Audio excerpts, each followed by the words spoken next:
पेशवर कर बोधिसत्व बाबा साहब के चरणों में श्रद्धा सुमन अर्पित करते हुए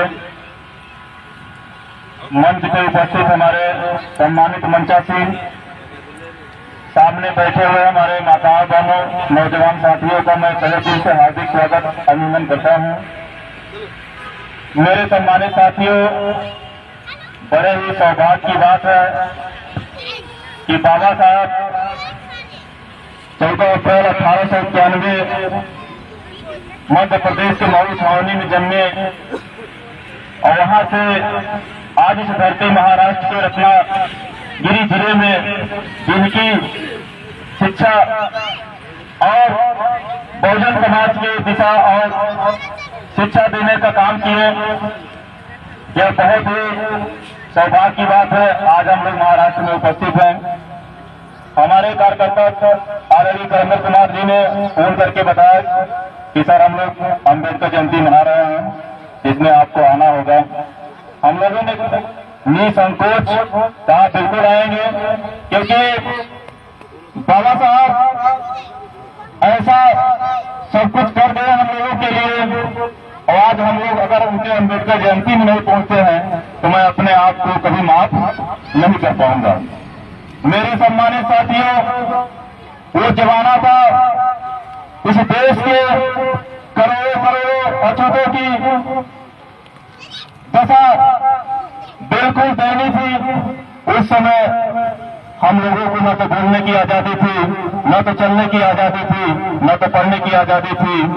मेरे सम्मानित साथियों, तब उस जमाने में एक मसीहा हमारे बाबा साहब ने जन्म लेकर और उन्होंने भारतीय संविधान के जरिए इन समांतवादी ब्राह्मणवादी मनवादी विचारधारा की बेड़ियों को तोड़कर बाबा साहब ने संविधान में हम लोगों को समानता के अधिकार दिए।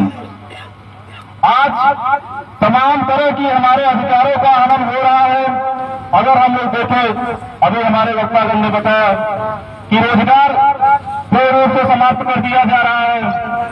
शिक्षा की बात अगर हम करते हैं तो शिक्षा हम लोगों को पूर्ण रूप से खत्म कर दिया जा रहा है, क्योंकि मनवादी विचारधारा लोगों को पता है कि इन लोग, ये बहुजन समाज के लोग अगर जब हमारा मुकाबला करेंगे तो शिक्षा के बल पे ही करेंगे, संविधान के बल पे ही करेंगे।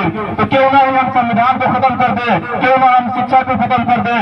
लेकिन मैं ऐसे मनवादी विचारधारा को लोगों को बता देना चाहता हूँ कि बाबा साहब इस देश में नहीं है, लेकिन बाबा साहब के वंशज, बाबा साहब की नस्लें आज भी जिंदा है। अगर तुम इस प्रकार की जिद्दत करते हो तो भीम सेना के लोग, रिपब्लिक सेना के लोग तुम्हें ही इसका जवाब पत्थर देने का काम करेंगे। मेरे सम्मानित साथियों, मेरे सम्मानित साथियों, मैं आप लोगों को भरोसा दिलाता हूं इस मंच के माध्यम से और सम्मानित मंचासीन को कि जब भी जरूरत पड़ेगी ये भीम सेना आप लोग के साथ कंधे से कंधा मिलाकर काम करने का